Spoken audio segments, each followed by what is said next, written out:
video blogger and the director of urban development at Turning Point USA, Candace Owens. So Candace, I don't know about you, but last Thanksgiving, I cleared the whole table out. I don't know if everybody knows, my family's all Democrats. I just sat at the end of the table. By the end of the night, I had my wine. No one wanted to have anything to do with me because obviously I was feeling pretty good. How about your Thanksgiving? This is everybody's Thanksgiving every year. Of course you have to talk about politics. It's not even fun unless your family is at one another's throats. This is what I love about Thanksgiving.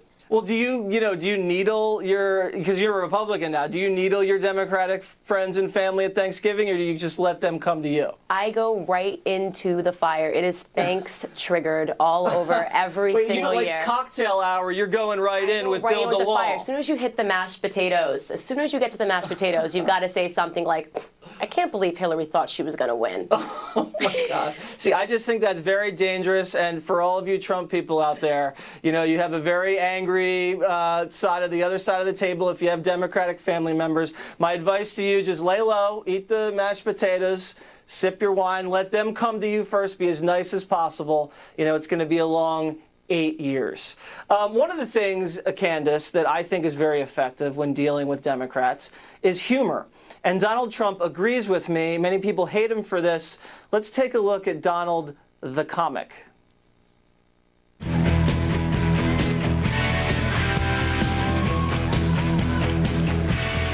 I cherish women. You've called women you don't like fat pigs, dogs, slobs, and disgusting animals. Your Twitter account Only Rosie O'Donnell. It's Rubio!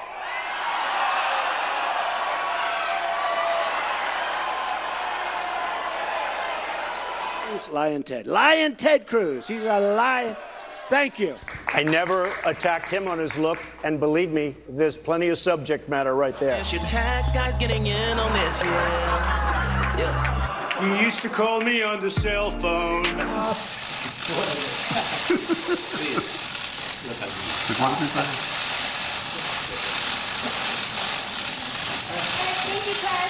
Thank you, everybody. We love Puerto Rico. Puerto Rico. And we also love Puerto Rico. So as much as it pains me to say this, Candace, Gutfeld actually gave me this idea to put together this Trump comedian montage. And the point that he made was that, Trump's having a good time. He's funny, he's loose, he's cracking jokes, he's enjoying himself, and this drives the left crazy. It drives the left crazy, and the right absolutely loves it. I cannot get enough of Donald Trump's Twitter feed. I mean, if you're not enjoying it, I feel bad. This is the best thing ever happening in the world, and I feel bad for people that cannot enjoy it. My favorite Trump tweet was, this isn't very presidential, but Fat Slob Michael Moore's Broadway show's bombing. I love when he does that. It's the best. It really is. I want to talk to you about GQ, the men's magazine, named 49ers quarterback Colin Kaepernick as their Citizen of the Year, just because he knelt during the national anthem. So, people are really upset about GQ. They're, lighting the magazine on fire and stuff like that. Now, country star, I believe his name is Neil McCoy, released a new song slamming these kneelers, and it's titled Take a Knee, I Won't Take a Knee. Go ahead. I think of those whose freedom was not free, and I say, take a knee, my. Yeah, so obviously GQ's not doing too well after naming Colin the Citizen of the Year. What do you think about that? I think it's an absolute joke. I mean, how do you become the Citizen of the Year when you don't even respect your flag? It makes absolutely no sense, but this is why the left has lost everything. I mean, it's absolute liberal lunacy, and it is the bigotry of low expectations. Black people, when they act this way, okay, they get put onto a platform by the left, and they shouldn't whatsoever.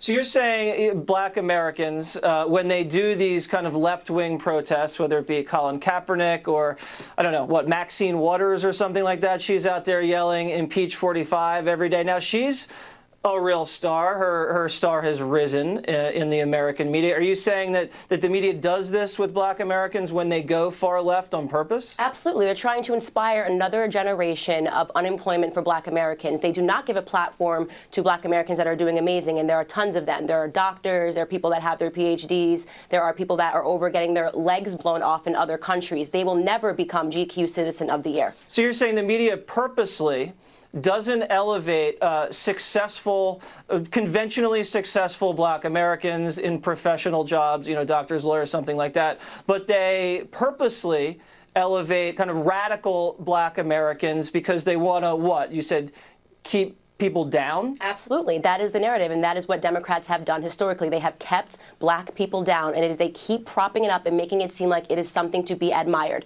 Unemployment, let me be very clear, is not something to be admired. Well, Colin Kaepernick's still technically unemployed. I guess he's still taking some serious change from his NFL salary, but still has not been signed by the NFL. Candace, thank you very much. You're so welcome.